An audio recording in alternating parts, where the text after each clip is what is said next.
सरकार की नियत नहीं थी नौकरी देने की। और अगर सरकार की नियत साफ होती तो जिस समय पहला पेपर लीक हुआ था उसी समय सरकार को कड़ी कार्रवाई करनी थी।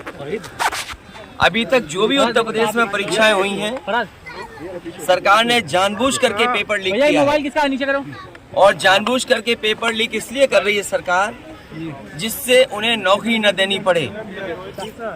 आप कल्पना कर सकते हैं लगभग 60 लाख बच्चों ने परीक्षा लिखी हो और कोई जिला नहीं बचा जहां से ये आवाज नहीं आ रही थी कि पेपर लीक हुआ है।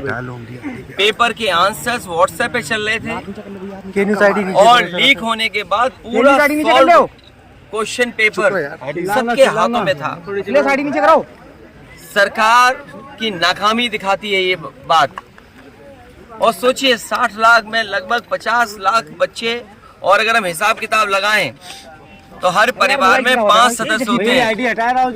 2.5 करोड़ लोग हैं जिनके साथ ये सरकार ने धोखा किया है। और यही 2.5 करोड़ लोग जो हमारे नौजवानों के परिवार के सदस्य हैं, इस भारतीय जनता पार्टी को खाड़ फेंकेंगे। ये सरकार तो वो है जो ये दावा करती थी कि नौकरी और रोजगार देंगे, लेकिन आज कहाँ है नौकरी, कहाँ है रोजगार? केवल पुलिस भर्ती में नहीं, आरओ एआरओ के लेकर के भी लोक सेवा आयोग के सामने धरने पर बैठे हैं छात्र नौजवान। उनका भी आरोप यही है कि पेपर लीक हुआ है। इतने पेपर लीक किसी सरकार में नहीं हुए होंगे जितने भारतीय जनता पार्टी की सरकार में हुए हैं। सरकार जानबूझ करके नौजवानों के भविष्य से खिलवाड़ कर रही है, उनके सपनों को तोड़ रही है। नौजवानों को न नौकरी देना चाहती है सरकार, न रोजगार देना चाहती है, केवल अपनी मैनेजमेंट के लिए बजट लगा रही है सरकार। युवाओं के नशे में राहुल गांधी वाले बयान पे पीएम मोदी ने पलटवार कहा है, आपका क्या कहना है? देखिए, इस देश का नौजवान नौकरी और रोजगार चाहता है। इस देश का नौजवान भारत देश को और उत्तर प्रदेश को बनाना चाहता है। अगर वो सपने पूरा करना चाहता है तो उसको नौकरी और रोजगार मिले समय पर, वरना उनकी जो क्षमता है, जो उनकी एनर्जी है, वो वेस्ट हो रही है। सोचो, अगर हम दुनिया में ये माने कि सबसे युवा देश भारत है और एक दिन ऐसा आएगा जब इनके हाथ में नौकरी रोजगार नहीं होगी, इनकी उम्र जब बढ़ जाएगी तो भी तो हमारे देश और समाज के सामने समस्या खड़ी होगी। इस सरकार की नियत कभी नहीं रही कि नौजवान अपना भविष्य बनाए। क्या अग्निवीर जैसी टेम्परेरी नौकरी ये सरकार दे रही? आप देखिए इनके भाषण, हर भाषण में भारत माता की जय हो। बिना भारत माता की जय के न इनका भाषण शुरू होता है और न इनका भाषण खत्म होता है। और ऐसे लोगों ने अग्निवीर जैसी टेम्परेरी नौकरी दी। क्या टेम्परेरी नौकरी से हमारे नौजवानों को जो वर्दी पहनने का सपना है वो पूरा हो रहा है? जो टेम्परेरी नौकरी देते हों, नौजवानों के भविष्य से खिलवाड़ करते हों, और किसान धरने पर बैठा है। ये कहते हैं राष्ट्रवादी हैं, हम राष्ट्र प्रेमी लोग हैं। वो राष्ट्र प्रेमी कैसे जो नौजवानों पर और किसानों पर लाठी चलवा रहे हो, किसानों पे आंसू गैस के गोले चलवा रहे हो। कईयों की जान जा चुकी है। उससे पहले भी जब काले कानून को लेकर किसान बैठे थे, 800 से ज्यादा किसानों की जान गई थी और अब फिर जान जा रही है। इन्हें कोई परवाह नहीं है, इन्हें केवल परवाह अपने वोट की है। वोट के लिए भारतीय जनता पार्टी कोई भी झूठ बोल सकती है। चुनाव आगे बढ़ गया, हम लोग टिकट बांट रहे हैं, बीजेपी टिकट काटने की सोच रही है। चुनाव आगे बढ़ गया। कांग्रेस कह रही है, अरे चुप रहो यार। अखिलेश जी, कांग्रेस कह रही है कि बीएसपी के लिए ऑफर खुले हैं।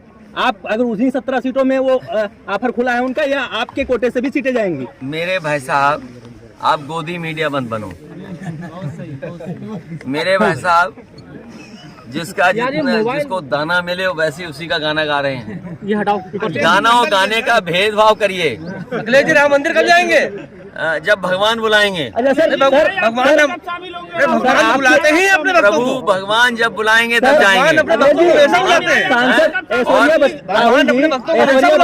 हम तो इतने बड़े भक्त हैं, हमारे यहाँ मंदिर बन रहे हैं सर, मंदिर बन रहे हैं सर। और भगवान शालिग्राम देखिए कहाँ से, नेपाल से चल करके आए, लेकर के आए हम लोग।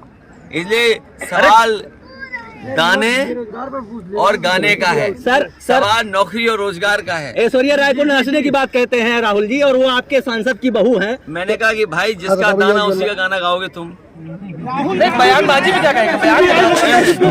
मंदिर का मुद्दा था, मंदिर बन गया है। कम से कम हमारे साथी तुम्हारे चैनल के लोगों को दौड़ाया जा रहा है, नौजवान खदेड़ दे रहे हैं। हमें उम्मीद है इससे सच्ची पत्रकारिता आगे आएगी। जो बजट के हिसाब से बोलते हैं, मैं कल शामिल होऊंगा। आगरा शहर मोहब्बत का शहर है। अखिलेश जी, इस बार चुनाव कैसा है? लोकसभा 2024 का कैसा देख रहे हैं आप? ये चुनाव लोकतंत्र बचाने का है।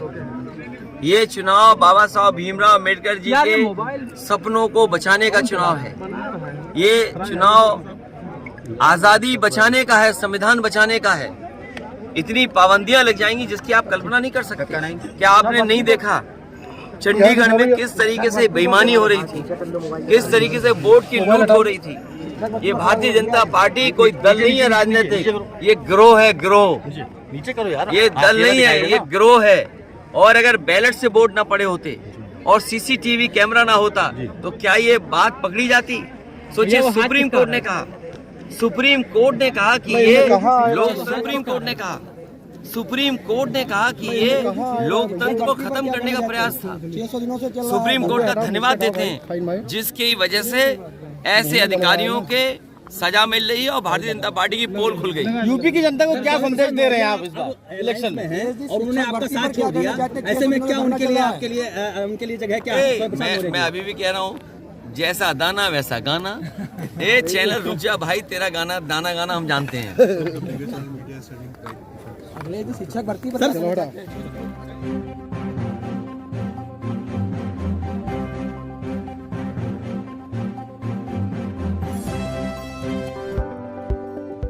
NNY 24/7 न्यूज की खबरों से जुड़े रहने के लिए इन सोशल मीडिया प्लेटफॉर्मों से जुड़े और बने रहें NNY 24/7 न्यूज के साथ। NNY 24/7 news, the smart generation web and digital media.